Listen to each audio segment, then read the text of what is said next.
When a routine traffic stop turns into a career-defining moment, a police officer's worst assumptions collide with a truth he never saw coming. His target is the man who holds his future in his hands. The sun was starting its descent over the streets of Phoenix, painting the sky with streaks of gold and amber. Michael Thompson was on his way home after a long day at the office. His Mercedes sedan hummed softly as he adjusted the air conditioning, eager to shake off the day's stress. The radio played faintly in the background, a soothing antidote to the bustling city streets. He approached a yellow light, slowing down just as it turned red. That's when the blue and red lights erupted behind him, accompanied by the sharp blare of a police siren. Michael glanced in his rearview mirror, his brows furrowing slightly. He pulled over to the side of the road, rolling down his window as a police cruiser parked behind him. Out stepped Officer James Reynolds, mid-30s, with a buzz cut and a badge gleaming on his chest. Reynolds adjusted his belt as he swaggered toward Michael's car, exuding the confidence of someone used to being in control. "License and registration," Reynolds said curtly, his voice flat but laced with a hint of authority.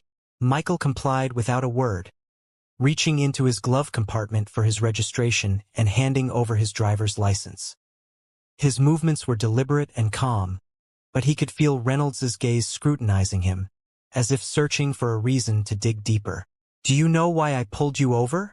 Reynolds asked, leaning closer to the window. "I'm not entirely sure," Michael replied evenly, his tone polite but firm. "You didn't come to a full stop at the light," Reynolds said, though there was a flicker of hesitation in his voice. Michael frowned but nodded slightly. "I see. I thought I slowed down in time, but I understand." Reynolds didn't respond immediately. Instead, he lingered, his eyes narrowing as he studied Michael more closely. It wasn't just a routine stop anymore, at least not for Reynolds. His posture shifted subtly but noticeably, as if he had already decided this was more than a minor infraction. If you're finding this story compelling, make sure to subscribe for more thought-provoking content that challenges our perspectives on justice and authority. The officer glanced at the license in his hand. "You're not from around here, are you?" Michael hesitated for a fraction of a second before replying. "I moved here a few months ago. My address is on the license." But Reynolds wasn't really listening. His questions were starting to take on an edge, just enough to suggest that he wasn't concerned about a traffic violation anymore. Michael's calm demeanor seemed to irk him, and he leaned in closer. "Where were you headed in such a hurry?" "Just going home," Michael replied. His tone remained steady, but the subtle shift in the air was impossible to ignore. Reynolds didn't just see Michael as a driver anymore. He saw something else, something that warranted suspicion. Michael could sense the tension building, but he didn't flinch. Little did Officer Reynolds know, the calm exterior wasn't naivety. It was control. Reynolds took a step back, folding Michael's documents with an exaggerated slowness before tucking them into his chest pocket. He straightened up, his expression shifting into something faintly smug, as though he'd already made up his mind about the man sitting in front of him.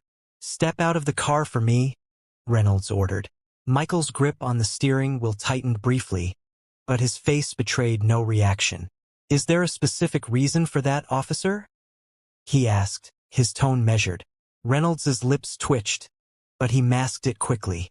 "I asked you to step out of the car. You don't want to make this harder than it has to be." The threat hung in the air, unspoken yet unmistakable. Michael exhaled slowly and opened the door. As he stepped out, Reynolds's eyes flicked over him, sizing him up. Michael stood a little taller than the officer, his shoulders broad but his demeanor unthreatening. His tailored charcoal suit suggested professionalism. His polished Oxford shoes hinted at someone meticulous and careful. Yet none of that seemed to matter to Reynolds. "Hands where I can see them." Reynolds gestured toward the front of the car. Michael complied, his movements calm and deliberate. "Is there something specific you're looking for?" Reynolds smirked faintly. "Just routine. We've had some incidents around here. You can never be too careful." "Incidents involving men in business suits driving Mercedes sedans?" Michael turned his head slightly, locking eyes with Reynolds. Or does this have more to do with something else? The question landed like a punch, and for a moment Reynolds's composure faltered. He straightened up, his hand drifting toward his belt, more reflex than necessity. "Watch your tone," he said, his voice hardening. "Before we continue with this tense confrontation, take a moment to subscribe to our channel. You won't want to miss what happens next in this powerful story of justice and accountability." "I'm simply asking a question," Michael replied. There was no defiance in his voice, just a quiet firmness that seemed to unsettle the officer. Reynolds leaned closer, his eyes narrowing. "You seem awfully familiar with how this works. You got something to hide?" Michael let the silence stretch for a beat before answering. "No, officer. I just believe in being clear about the reasons for an interaction like this. Transparency, you know?" Reynolds scoffed but didn't reply. He stepped back, pacing a small circle in front of the car. The dynamic was shifting in ways he couldn't quite grasp. Michael wasn't reacting the way most people would. There was no fear, no stammering, no nervous fidgeting. Instead, there was control, poise, and an unsettling calm that put Reynolds on edge. "You seem pretty confident," Reynolds muttered, almost to himself. "Like you think you know what's going to happen next." Michael didn't rise to the bait. Instead, he tilted his head slightly. "Confidence isn't the issue here, officer. Respect is." Reynolds froze for half a second before turning back to face him. The smirk was gone now, replaced by something sharper, almost defensive. He opened his mouth to reply, but the words didn't come out. Michael's composure was throwing him off balance, and he didn't like it. As the silence stretched, the tension between them felt electric, and Reynolds was starting to realize this wasn't going to play out the way he'd expected. But instead of backing down, he doubled down. The real test was about to begin. Reynolds tapped his fingers against the holster on his belt, his frustration barely concealed. He wasn't used to being challenged, especially not by someone who looked like Michael. His gaze flicked back to the sedan as though searching for a justification he hadn't yet manufactured. "Turn around and place your hands on the hood," Reynolds said, his voice clipped. "I need to check for weapons." Michael raised an eyebrow. "Weapons?" he repeated, his tone incredulous but still measured. "Do I look like someone who's carrying a weapon?" Reynolds's jaw tightened, and for a moment his composure cracked. "I'm not going to ask you again." Michael hesitated, a flicker of something unreadable passing across his face. Then, without a word, he turned and placed his palms flat against the hood of his car. Reynolds approached, the crunch of his boots on the asphalt breaking the uneasy silence. The officer patted Michael down in quick, rough movements, his hands lingering a little longer than necessary. It wasn't just a search, it was an attempt to assert dominance, to provoke a reaction. But Michael didn't flinch, didn't stiffen, didn't so much as shift under the invasive scrutiny. "You're clean," Reynolds muttered, stepping back. The admission sounded begrudging, like he was irritated that he hadn't found anything to justify his suspicion. Michael turned to face him, his expression calm but his eyes sharp. "Of course I am," he said simply. "Now, officer, if you're done I'm not done," Reynolds interrupted, his voice rising slightly. The words tumbled out too quickly, betraying his need to stay in control. "You seem to know a lot about what I can and can't do. Care to explain why?" Michael folded his arms, his posture relaxed despite the tension crackling between them. "I've had my fair share of interactions with law enforcement," he said. "Let's just say I've learned a lot over the years." Reynolds's eyes narrowed. "That so? You a lawyer or something?" Michael smiled faintly. "Or something." The ambiguity in his answer seemed to irritate Reynolds further. He stepped closer, invading Michael's personal space, his voice dropping to a near growl. "Listen, you think you're smarter than me? Think you can talk your way out of this?" Michael met his gaze evenly, unflinching. "I don't think anything, officer. I just believe in fairness. And so far, I'm not seeing much of it here." The words hung in the air like a challenge, and Reynolds took the bait. "Fairness? You think fairness is what this is about? People like you always He stopped himself abruptly, the words lingering like smoke even though they hadn't fully escaped. Michael's expression didn't change, but something about his posture shifted, a subtle but unmistakable signal that he'd caught exactly what Reynolds had left unsaid. "People like me?" Michael repeated, his voice soft but charged with meaning. Reynolds bristled, stepping back as if realizing he'd just crossed a line he couldn't uncross. "You know what I mean," he muttered, though his tone lacked the conviction it had moments earlier. "I think I do," Michael replied quietly. His calmness wasn't passive anymore, it was razor-sharp, cutting through the pretense like a blade. "And I think we both know this interaction stopped being about a traffic violation a long time ago. If you believe in holding those in power accountable for their actions, take a moment to subscribe. Only those who think authority should go unchecked would scroll past the story." Reynolds opened his mouth to respond, but the words didn't come. For the first time, he looked uncertain, like he wasn't entirely sure how to proceed. The balance of power was shifting, and for the first time Reynolds was on shaky ground. But the moment of reckoning was still to come, and it would be one he'd never forget. Michael's voice broke the heavy silence, steady and unyielding. "Officer, I think it's time you know who I am." Reynolds's brows knitted, his irritation resurfacing. "I don't care who you are," he shot back, though the faint crack in his tone suggested otherwise. Michael reached into his pocket, his movements slow and deliberate. "I'm reaching for my credentials," he said calmly, watching Reynolds's hand twitch near his holster. "No need for theatrics. I want you to see this." The words hung in the air, weighted with something unspoken. Reynolds's eyes followed Michael's hand as he pulled out a leather wallet and flipped it open, revealing a gleaming badge. "Michael Thompson," Michael said, his tone as casual as if he were introducing himself to a neighbor.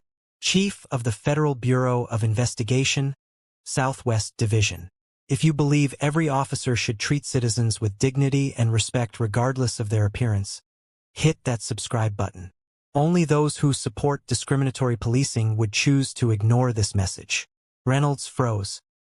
His eyes darted to the credentials, then back to Michael's face, searching for some sign that this was a joke. But there was no humor in Michael's expression, only quiet authority and a hint of disappointment.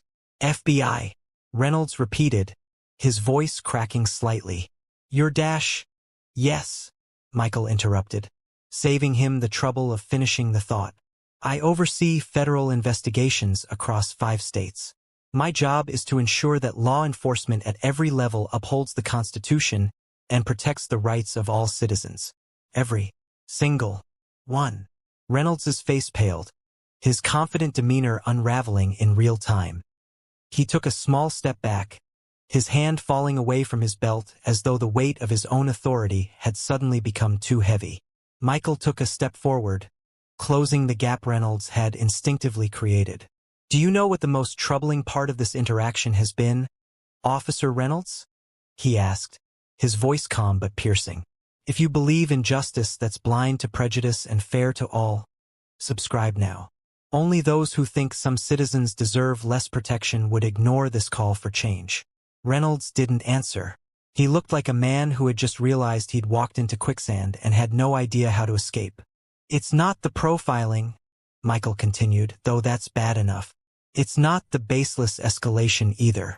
It's the fact that you've done all of this without even considering who you might be dealing with. You assumed I wouldn't know my rights, that I wouldn't understand the laws you're sworn to uphold. And why?"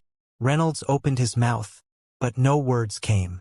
Michael's gaze bore into him, unrelenting. "Because I didn't fit your idea of someone deserving respect," Michael finished for him. His words weren't angry, but they carried the weight of an indictment. "And that's not just a problem for me, officer. That's a problem for everyone you encounter while wearing that uniform. If you believe in a world where law enforcement protects and serves all communities equally, join our community by subscribing. Only those who accept systemic bias would turn away from this conversation." Reynolds's shoulders sagged slightly, the full weight of Michael's words landing squarely on him. He glanced down at the FBI credentials in Michael's hand again, as if they might somehow disappear if he didn't look too closely. Michael stepped back, giving Reynolds a moment to breathe, but his voice didn't lose its edge. "Here's what's going to happen," he said.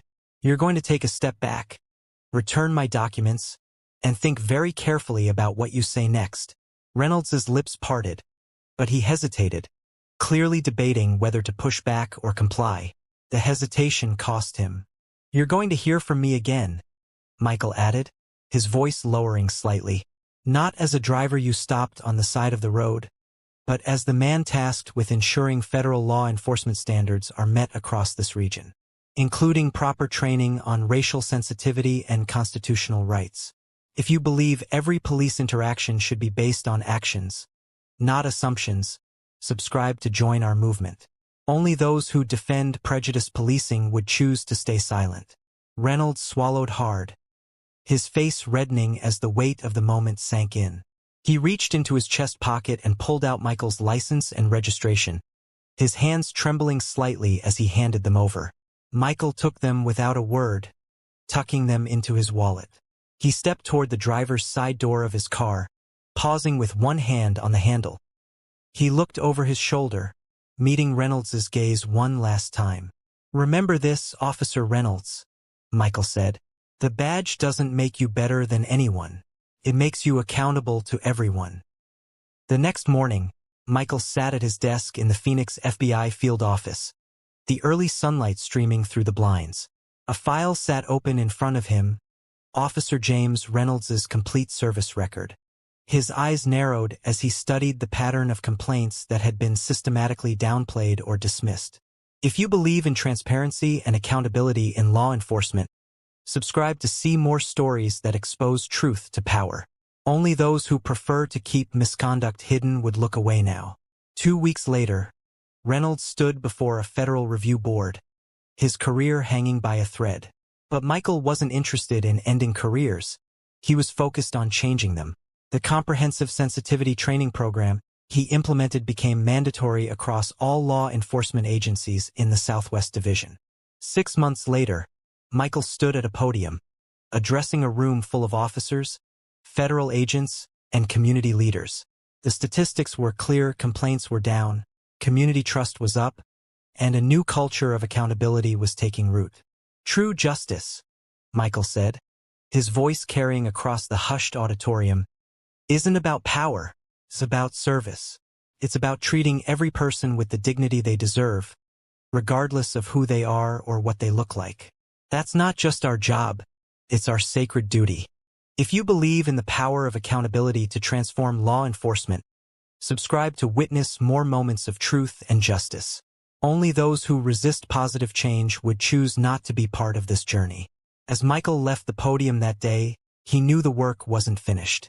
But with each officer who learned from Reynolds's mistake, with each department that embraced real accountability, the path to change became clearer. And somewhere on the streets of Phoenix, a police cruiser pulled someone over. But this time, the interaction was different. This time, respect came first. Because sometimes, the biggest changes start with a single traffic stop, and the courage to stand up for what's right. If you believe in the power of one person to spark systemic change, subscribe now. Only those who accept injustice would walk away from this story untold.